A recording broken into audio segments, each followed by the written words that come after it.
The information featured in this program is general in nature, therefore should not be relied upon. Guests appearing on the program may have commercial arrangements with some of the companies mentioned. Before making any investment, insurance or financial planning decisions, you should consult a licensed professional who can advise whether your decision is appropriate for you.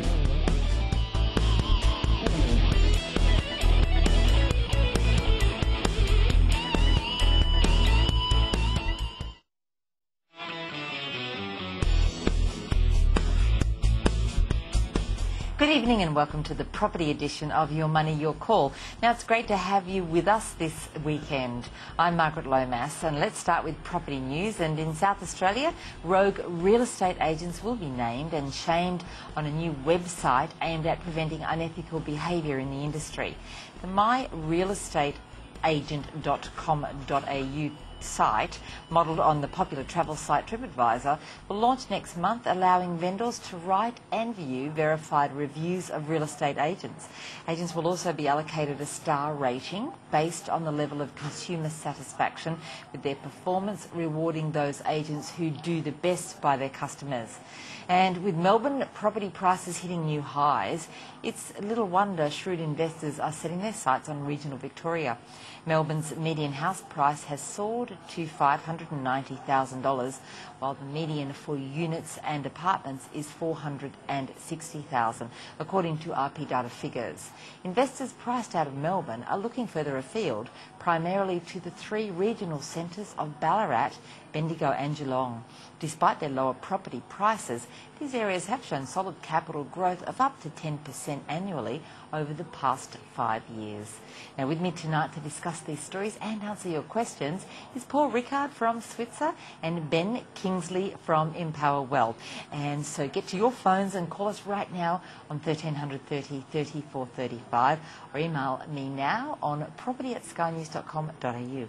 Welcome to the program tonight, and welcome to you both. Thank you, Margaret. Thank you, Margaret. How do you feel about this whole rate a real estate agent website? I actually don't mind it if it's controlled by government in terms of, because the agent has a right of reply. So I actually think that's quite good that we can see what the consumer's thinking and then obviously the agent telling their side of the story. So I don't think it's a bad thing, especially if there's rogue operators out there and we can clean up the act.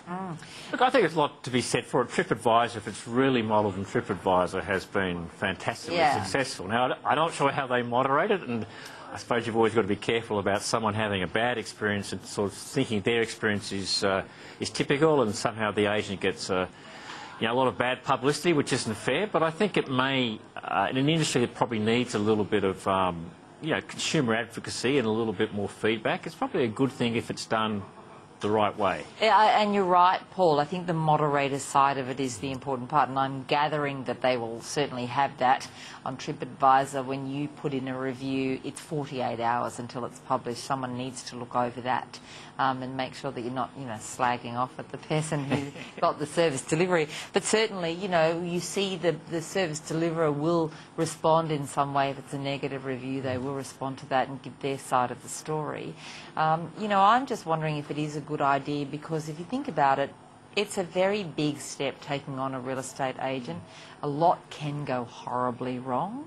So it might be great if it was a nationwide site where real estate agents all over the country could be rated. Yeah, South Australia sounds like it's a market, but it's only a small part of the overall Australian market. And you think it'll need critical mass to really be successful. I think that's probably one of the risks the operator has in setting it up. So, look, I think maybe something perhaps the industry could look at, and look, if it gets a few legs, it won't do any harm as long as it's well managed, and agents in particular have a right of reply, and it has all the necessary controls. We'd love it in the property investment space, wouldn't we, Margaret? We certainly would. And I'd say, Ben, that I'd suggest that the Real Estate Institute of Victoria and New South Wales, to name a few, I think they'd vehemently oppose such a website somehow, and they tend to carry a fair amount of weight. They're such big organisations. They are, and I think that's, it's a challenge, but I actually think if it's open transparency, we've got Google Plus and people can write reviews on Google, so what's the difference? And there's a lot of forum sites as well, so that's what I'm thinking about the moderator. If we can get that moderator being government and then the right of reply, I actually think it's a good thing for consumers. Yeah, look, I agree. Anything for the consumer is certainly always going to be a good thing. And we could use it in the property investment space. The thing is, in my experience, the spruikers are very good at actually getting things buried back onto page 15. It's amazing how quickly they can get that kind of stuff buried. They just need a couple of good tech guys and it's pretty much gone, and very few people get down to page 15. Whenever I do a Google search, I always go straight to page 15 and work backwards. You must be unique, Margaret. You're the first person I've said somebody goes to page 15. Maybe once in a blue moon I'll make it to page 2. No, go to page 15 because that's where everything gets buried. All the bad stuff gets buried right down the back on 15 and then work up. But interestingly, on this site, they'll actually won't have a chance to because, we'll be searching by the agent or by the agency. Absolutely. So I think, let's watch this space, see what happens. Absolutely. Well, look, before we go to our second news story, let's go to our email. And our first email tonight is from Paul, and he has a question for his son. Now, he asks, my son is looking at buying a unit off the plan. Is it standard to negotiate the price? All right, well, maybe we should start by talking about whether it is standard to negotiate, Ben, and then, Paul, I'll come to you and ask for maybe some of your best tips on buying off the plan.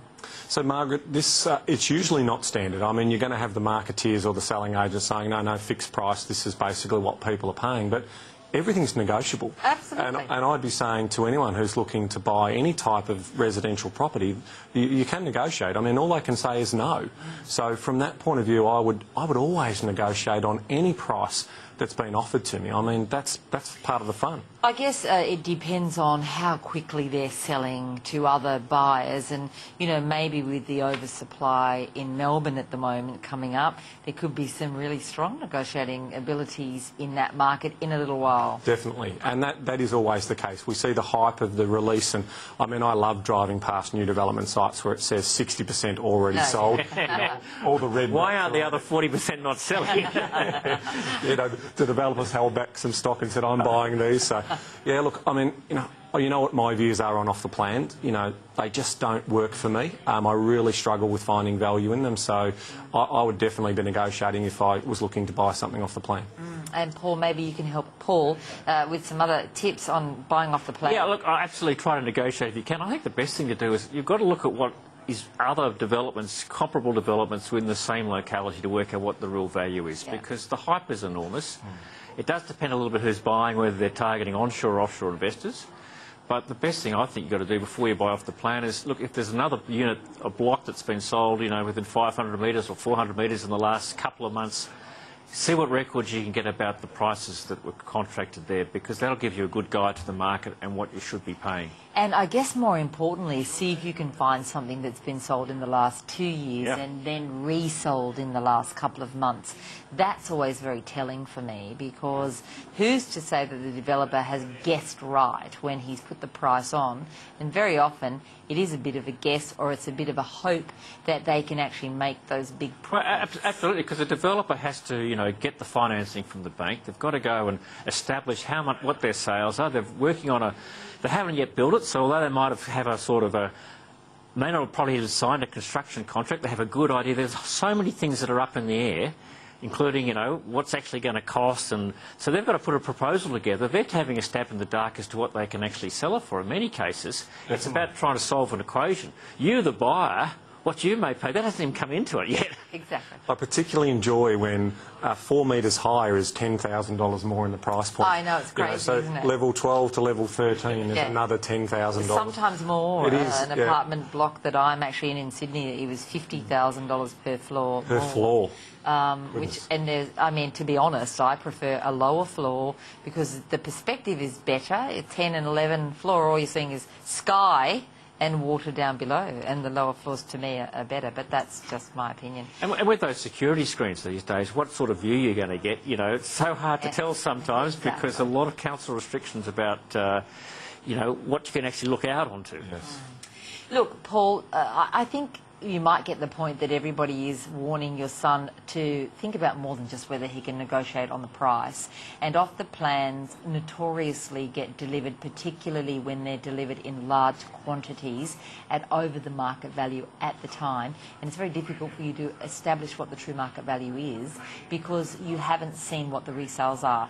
If it's possible for you to look for other unit blocks nearby, there shouldn't be that much of a premium for something brand new over something something that's up to about 5 years of age. They should be very similar in price, and just make sure that he's paying at market value. And if it looks like it's well over market value, then maybe he needs to think about buying one of those ones that are coming on the market again after someone else has already paid well over the market value. Very often they sell them for less than they paid, and then your son can get a good bargain from that and also negotiate the price when it is a resale. You know, if he goes into his first property and he loses a lot because it was overpriced, then he starts well behind the 8 ball, and it's going to take him a very long time to catch up from that and really get ahead in his property investing. Well, thanks for tuning in. Don't forget that this week, as usual, we're continuing with our question of the week. And again, this week, I'd like to make my special offer. Everyone who calls or emails and has their question answered tonight will get a copy of my latest ebook. Now, it's called How to Succeed in Property Negotiations, and it's a complete guide to negotiating on your next property purchase. If you can save thousands on your next buy, then you'll reap many times that in ultimate capital gain. All you have to do is call us on 1300 30 34 35 or email property@skynews.com.au with a question, and make sure you watch at the end of the show to see how to get your book. It's time now for us to take a short break. Don't go away. When we come back, we'll take some calls and answer some more emails.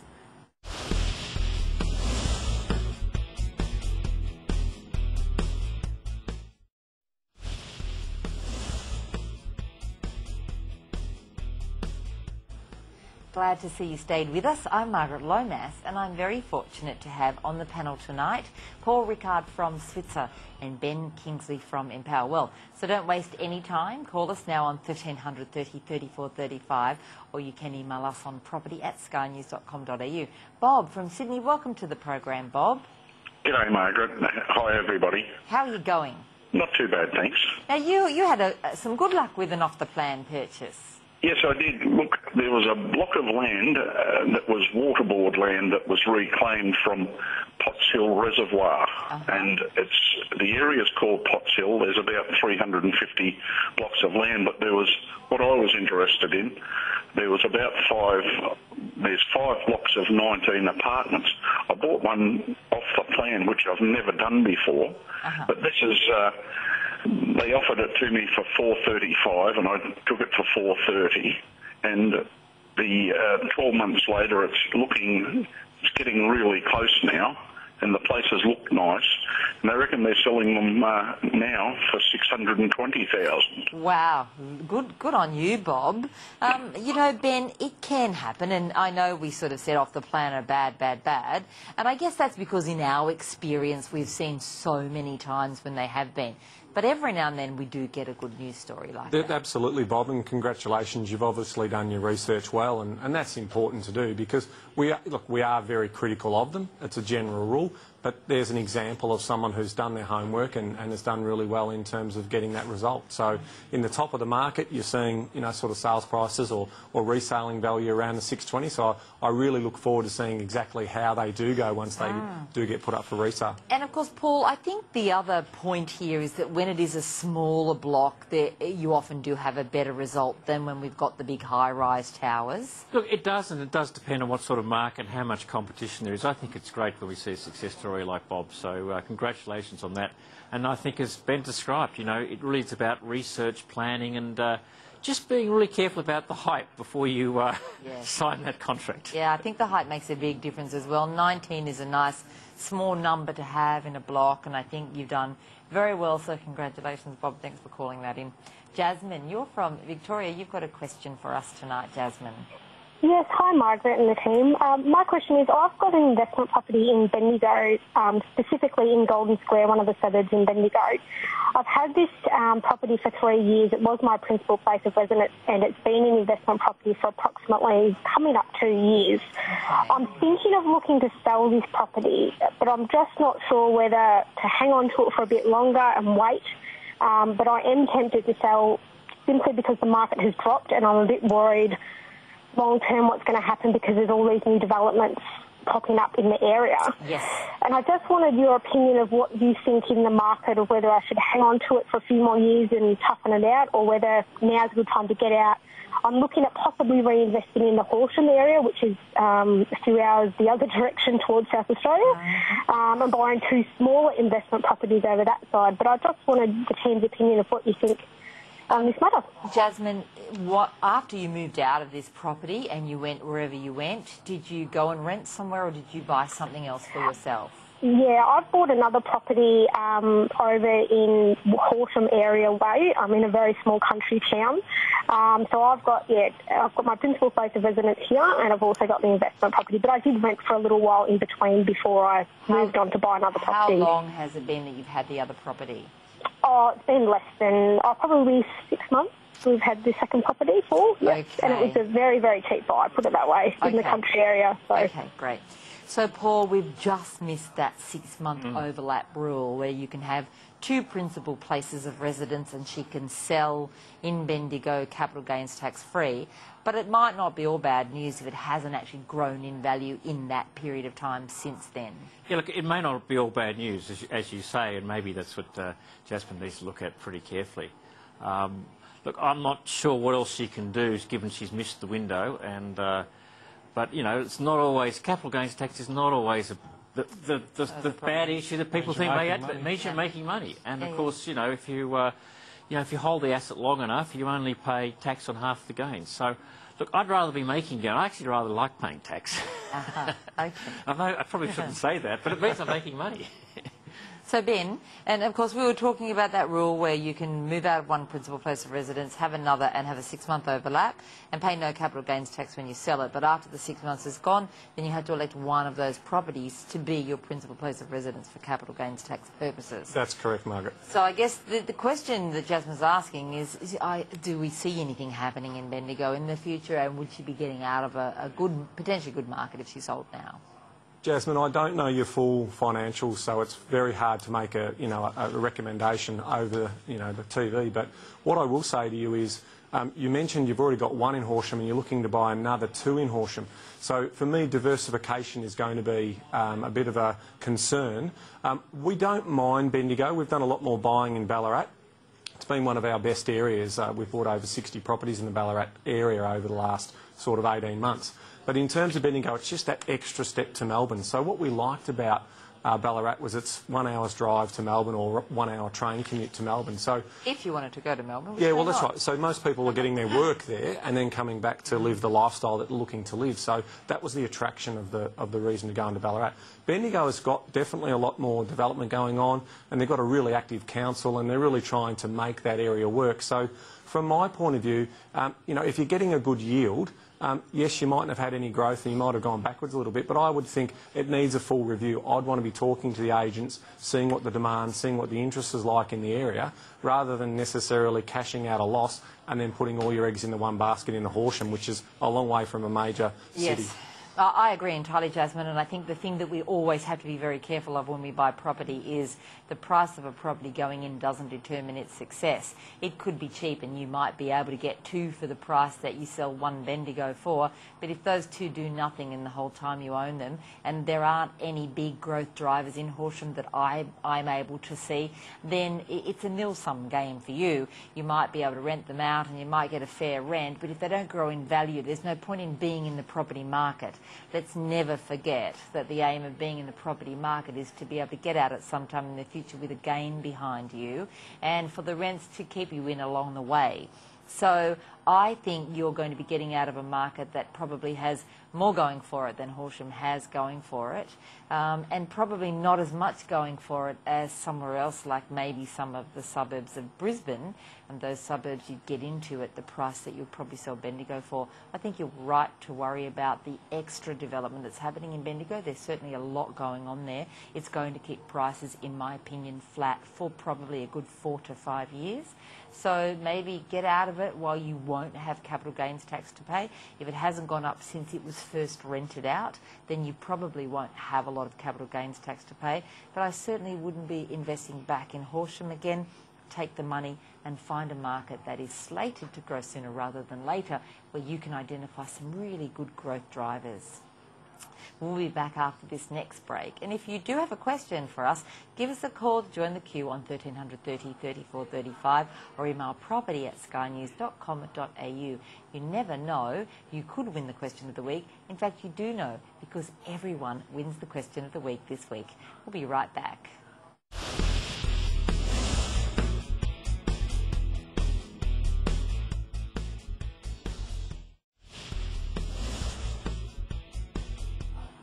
What a great night here on Your Money, Your Call this evening, where Paul Rickard from Switzer and Ben Kingsley from Empower Wealth are doing a great job answering your questions. So call us now on 1300 30 34 35 to join the queue, or you can email us on property@skynews.com.au. Terry, you're from Maitland. Welcome to the program, Terry. Thank you, Margaret. I love the show.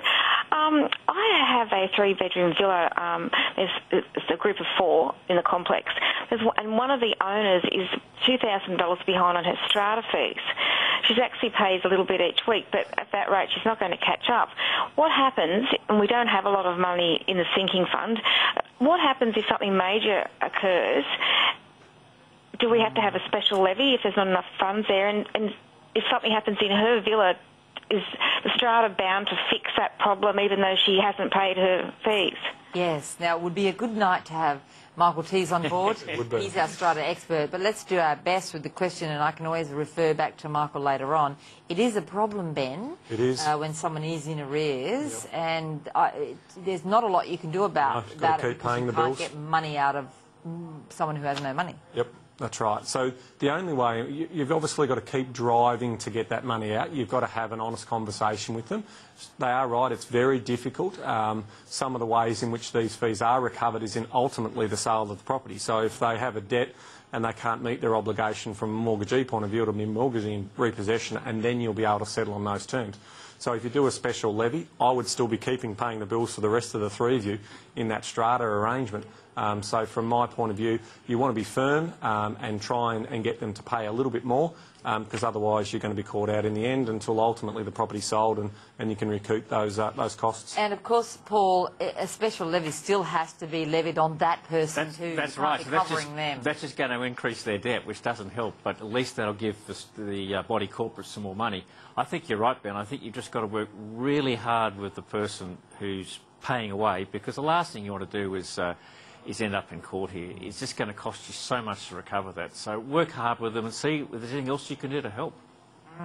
Look, Terry, I've actually known people in strata complexes have debt collectors called in to collect a debt, and you do want to avoid that if you can, but if it comes to that and you're not getting the fees paid, then it must be done that way. A debt collector does get called in the first instance. If they don't have any luck recovering it, then it goes to court. Court then usually levies some kind of a judgment on them, telling them that they have to pay and giving them time to pay. But when all of that happens, you just have to keep piling up the summonses until the person is forced to sell. And of course, a new owner knows that the money to pay out the outstanding strata fees comes out of the proceeds of that property. But of course, Terry, your person may also be behind in their mortgage, and if the mortgagee who will have first rights over the money and doesn't get all the money they need to cover off on their outstanding debt, then there won't be anything left over to cover those strata fees anyway, and then the strata has to write it off as a loss. And so there's no good news for you here, Terry. As the boys have said, try and have a conversation with the person. A lot of people don't see that strata fees actually covers them, and they see it as a fee that they just don't want to pay. Maybe they could do with a little bit of a lesson on what strata fees are all about. Well, thanks for tuning in. It's time for a break, but when we return, you'll have another chance to get hold of a copy of my new ebook, How to Succeed in Property Negotiations, but you'll have to ask a question and have it answered tonight. Call us now on 1300 30 34 35 or email us on property@skynews.com.au.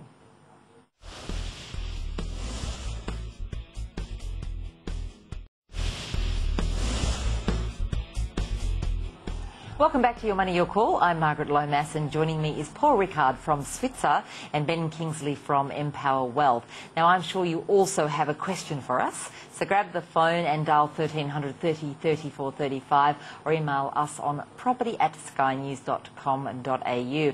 Ben from Redfern is thinking of giving the regions a go, and he asks, I always enjoy watching you and hearing your opinions. I would like to ask, I prefer investing in the security of capital cities, but I've recently been considering regional areas. I'm currently thinking of Dubbo, Cairns and Wollongong. Can you please let me know your thoughts? Well, Paul, nothing wrong with many of the regions. Not sure about those three. What do you think? Yeah, I think the first thing to think about is really what are the growth drivers in each of those three centres. Now, population growth could be one, you know, a new industry coming in, lifestyle, all sorts of other reasons. And I'd look pretty hard at each of the three. I mean, I did some quick research, not being an expert on Cairns versus Dubbo, for example, and the population growth rates are quite different. And my question I'd have, particularly about a place like Dubbo, it's only a region of about 40,000, 50,000 people. Is there a lot of single industry risk or something in that area? Now, it's probably not the one I pick, but I think when you look at the regions, you've got to be very careful. You've got to do research that much more carefully than you are in some of the metropolitan areas. Look, absolutely agree. And the regions, Ben, can deliver fabulous yield. They can also deliver fabulous growth. However, they still need those growth drivers, and they need diversified growth drivers. They do, and it's all about, for me, it's all about the lifestyle test first. So what are the areas that I would like to live in, and then what type of opportunities do I have in living in that area? So we've been running the ruler over Cairns. I know it's been a depressed market for a long, long time. Yes, I can tell you exactly how long. The exact amount of time that I've had a property there, actually. And that's why we don't mind it. 16 years. The one big thing about these regional areas is it is about timing. It is about getting the cycle right and looking at those particular areas. And so, for me, Wollongong is still part of the bigger, broader metropolitan area of Sydney. I mean, let's face it, we can get on a train and come into work. So from that point of view, does it have the lifestyle drivers? So I'm then looking at the supply side, and I'm saying to myself, how much more supply is going to come online there? Because if it's tightly held and there's limited supply, then we're going to see some pressure on value because people are looking for affordability. We're seeing going to the Blue Mountains to sort of look to where to buy. So they're looking at those growth corridors and saying, you know, do I get the lifestyle down there, but can I go into the city and get my six-figure salary? You know, those types of things. Yeah, look, I think there's absolutely something to be said for places like Wollongong and the Central Coast, which is where I live. We've been both very flat markets for quite a long time, but they're getting both the spillover from the Sydney market now too hot and very affordable in both Wollongong and the Central Coast. But the capacity to actually access work by coming back into the city on a pretty good and pretty well-developed rail network, they're the kinds of thing you're looking for. Cairns is a seasonal market, itinerant population grows by 12,000 every year, falls by 12,000 every year, stays pretty much the same all of the time, and it's all about tourism. Swings and falls, rises and falls on the back of the dollar as well, and so it is a very precarious market. And sure, it's probably going to grow in the next year, but only because it has to sometime. It's been at 16 years with nothing happening there. Dubbo, again, a bit of investor sentiment is happening there. A new mine, which a lot of people think will have an impact, but can you get those really big growth drivers? Look, I think Dubbo's probably in the middle of those two, Cairns and Wollongong. It'll probably grow, give you a pretty good yield, but probably not do as much as Wollongong, do a little bit more than Cairns will, I think. Khan from Melbourne. How you going, Khan? Oh, I'm fine, thank you. My question is regarding this city apartment in Melbourne. Yes. I booked this apartment 4 years ago, and I was told that this will be ready in December 2014. But in June, July, they pushed us, look, you have to do the settlement now, otherwise you have to pay a penalty. So I had to change my plans. Now, the problem is, anyway, so we had to finish the settlement in June, July, rather than in December. But the building is not finished yet. I mean, the half of the building is still under construction. So they've done the settlements. I'm just wondering, you know, where do we stand? I mean, are they allowed to do the settlement when the building is not finished in the city? Did you not have to borrow for this? Were you paying cash? No, I had to borrow. I borrowed from my super fund. Okay. I had to borrow that as well. And my plan was, towards the end of the year, I'll be in a better position to, don't borrow that much. But then I had to borrow a lot of money because it's just like 6 months earlier. Yes, very unusual, It's an unusual settling, and the bank even advancing the funds without an occupation certificate. I'm not sure I understand how that works. So, Kana, is it being built in 2 stages? Is there one tower and one... So it's a challenge for us. So let me answer this for you. I mean, you cannot actually get funding and you can't get a settlement occurring until the title's been issued, the strata title, and the certificate of occupancy has also been issued as well. So, this is a good thing for all the viewers out there. When you're buying off the plan, they basically have a period of time that you're able to construct the property. They have a sunset clause in the contract. Now, that sunset clause must have been around the December 14 period. So what's happened is they've just built it inside that time frame. So if they've been telling you that it's not going to be ready until that time, we should keep an eye on those types of things, because it's really important to know when you're going to be called in, because you've normally got 14 days to 21 days to make the settlement once the certificate of occupancy has been issued. So there's no way knowing you can settle unless the property is available for occupancy. Yes, so I'm a little bit confused. And if I'm totally confused, Super fund money won't make any difference. Even borrowing inside super has the same rules. That's right. I'm totally confused, and I think that the first point I'd be is talking to your lawyer, because I can't see how they can require you to settle if they can't deliver the building. So unless he had all of the money in super and he's used other super monies to settle with cash, in which case he's probably in a lot of trouble in terms of his super fund borrowing as well. Well, look, if that's the case, it's always better to take an upfront approach both with the bank and with the tax office. If you've made a mistake, and if that's a possibility in this case, you get rewarded if you own up to it. Don't leave it for your auditor to pick up down the track. And the banks do a title search on every settlement. Yeah. So if there's no title, there's no settlement. Exactly. It can't be created. So I think talk to your solicitor. If there's a mistake, then I'd be getting some advice and there's more to that story. Be more transparent about it. Yeah, look, Khan, it's great advice. I think we're all a little worried, because if you were using bank funds, whether through a superannuation fund or bought in your own name, it's impossible to settle, and maybe it's the terminology that's different. Maybe you had to go unconditional on a contract or pay a big deposit or something of that sort to secure it, but you can't settle on a property. The bank won't advance any funds unless they can securitise a title, and a title isn't created until a lot is created and a building is finished. And unless, as Ben says, maybe it's built in 2 phases and they've gotten an occupancy certificate for the first portion, but you're now saying that maybe the second portion might have the stuff in it that you need, like the pool and the gym, and maybe you now can't do anything with it, or maybe it was planned to be leased out as a hotel or serviced apartments, and you can't do that. You've got a title, but you can't do that. So there's a whole lot of things that could be tied up here, but you absolutely must go and get some legal advice on this one. Now, if you care to send in the details to me at property@skynews.com.au, Khan, I can look further into this for you and find out exactly what's going on here. Well, thanks for being with us. After these next messages, we'll return, and you'll have another chance to ask your questions simply by calling us on 1300 30 34 35 or emailing us on property@skynews.com.au.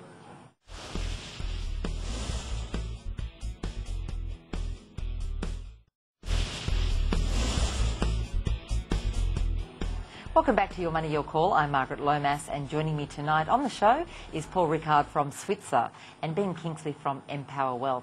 We've been answering your calls tonight, and if you have a question and you would like to get a copy of my new ebook, call us now on 1300 30 34 35 or email property@skynews.com.au. Jasmine from Sydney. How are you going, Jasmine?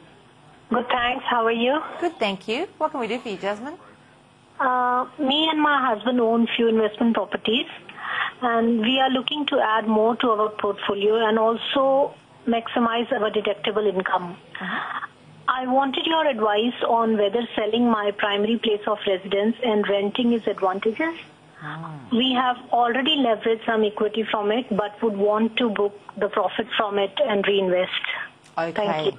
Okay, so this is often a question people ask, Ben, about whether it's better or not, better to rent where you want to live or buy where you want to live, and I guess it depends on many things. It's a personal decision. It is, Jasmine, and I think from that point of view, we know statistically from the numbers, just crunching the numbers, that if you actually rent and have no principal home, then technically you've got the tenant and potentially some tax incentives that will accumulate a wealth portfolio bigger than what you would have if you held on to your principal place of residence. Well, that's why it's a personal question. You've got to ask yourself, how much is enough? What sort of wealth are you trying to create, and when do you want to, stop on this acquisition journey that you're on? That's a question that I would always ask my clients in terms of trying to build a plan for them. It's really important for you to understand that. Yes, you could potentially make more money, but how much is enough, and when do you want to sit back and enjoy the fruits of your labour?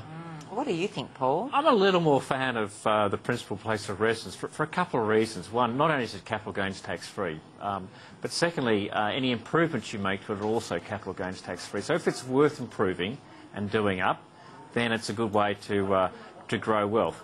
I also think there's a bit of the emotional part of this too, that it's, you've got to think of your other family members. So if you really enjoy properties and investing and doing them up, well, maybe you go down the renting path. But I think it's sometimes nice just to have a place you could call home properly.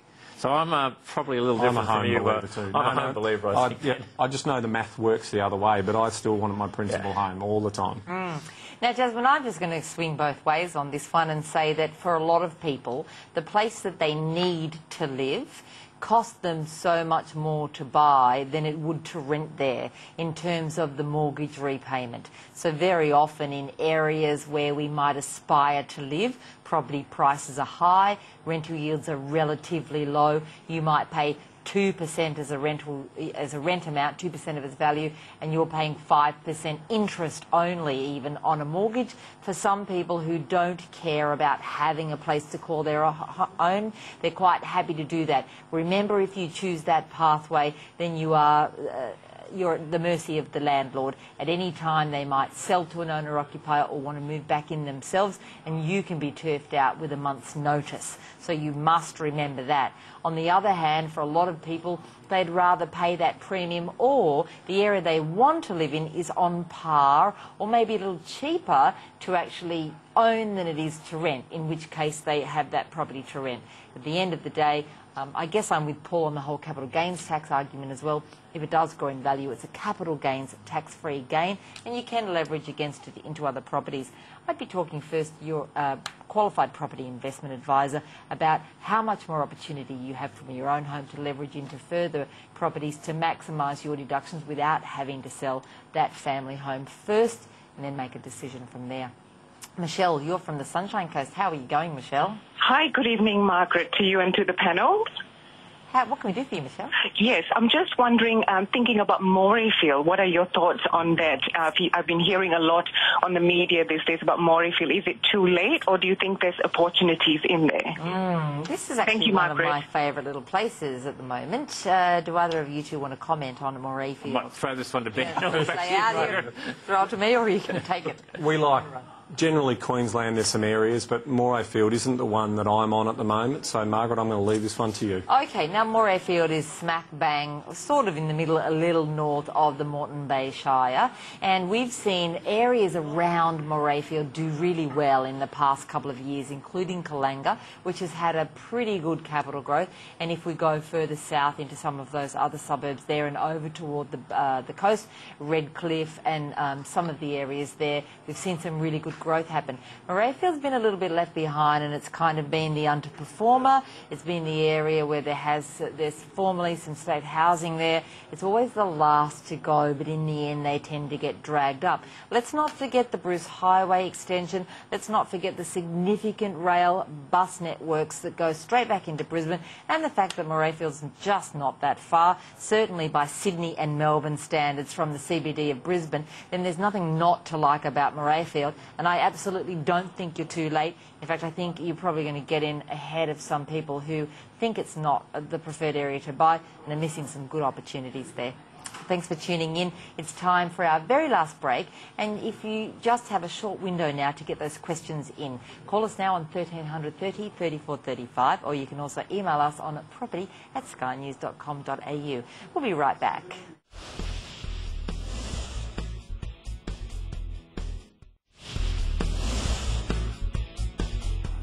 Welcome back to Your Money, Your Call. I'm Margaret Lomas, and it's been a great night with my expert panel, Paul Rickard from Switzer and Ben Kingsley from Empower Wealth. We've been answering your calls. It's a little late now to call in with calls, but you can try again next week or email me through the week on property@skynews.com.au. But for now, we've got a couple of last emails, and Jeff is considering his next moves, and he asks, I currently have 5 investment properties in Sydney and Brisbane, and I rent a property in Sydney.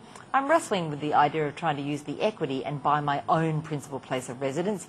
Now, that would mean that I can't live in the area that I rent, but at least I'll be able to buy equity in a principal place of residence, even though I won't get all the concessions associated. So the question is, keep investing or buy my own place? This is the reverse question from last time. It is. And I guess, is there anything to add? We've already kind of addressed it, but do you have anything to add? Look, I think it just comes down to personal preference. I think the financial side, I think we've discussed, and it's pretty hard to argue generally with the financial side, but it really comes down to personal preference. I mean, if it was me, I mean, I like the principal place of residence, but you know, whether I want to sort of live in a, you know, where he is, I'm not sure I want to go down that path. Same with me, Margaret. When I'm designing plans, a lot of people come in and say, I just want to rent, I just want to rent. And so we put a strategy together of several properties, and then 3 years later they come in and say, actually, we want a principal home now. So all of a sudden that last property that we bought might have to be sold at a loss. So we have to stress to clients, make sure you put the big rocks in the jar first, because circumstances change and people want to put their own picture frames up and have their own backyards and all that type of thing. So personally, I'm a big favour of principal place of residence. Look, there is one thing that I really want you to consider. You're talking about using equity that you've grown in your investments to leverage into your principal place of residence. And the only thing I worry about is you may well be a bit upside down financially. And what I mean by that is that your biggest debt will be on your owner-occupied property, and you've already admitted that you won't get any concessions or any deductions on that, and that's true. So it could be that your biggest expense is your own property.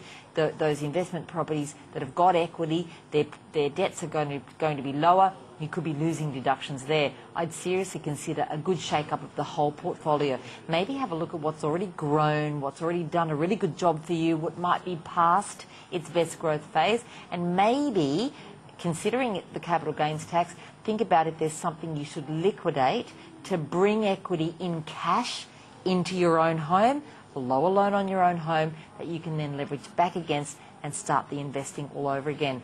This is why you need good advice, and you need to go to a qualified property investment advisor to get that. If you go to the PIPA website, pipa.asn.au, you can see a list of all the qualified property investment advisors in Australia. You shouldn't use anyone else but one of those.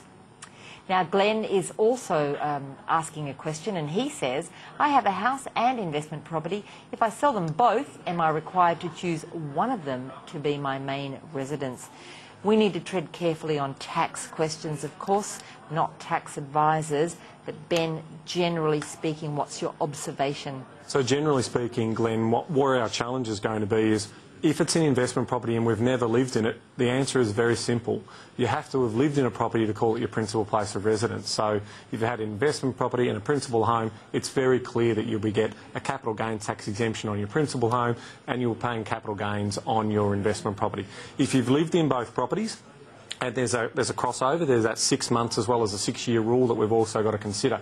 That's where we need to go and get tax advice to make sure we make the most appropriate decision. I think that 6 month part is really important. Generally, you've got to live in a place for 6 months for it to qualify. So, look, you've got to look at, we don't know the individual circumstances here, but yes. I think I'd get some advice in this one. Look, I'd suggest that you're not going to have an option anyway. And if you buy a property with the intention of living there, you live there and move out, you have up to 6 years where you can claim a principal place of residence exemption, so long as you don't buy something else. Now, if you buy something else and live in that, then you can choose which one is going to get your main residence exemption the moment you sell one of them. So it's either going to be the one you sell or the one you've kept that you're going to keep your main residence exemption on. Either way, it means the one that's left, you've got to go right back and claim or calculate that capital gains tax right from the beginning. It's going to come down to an accountant to work all of that out for you.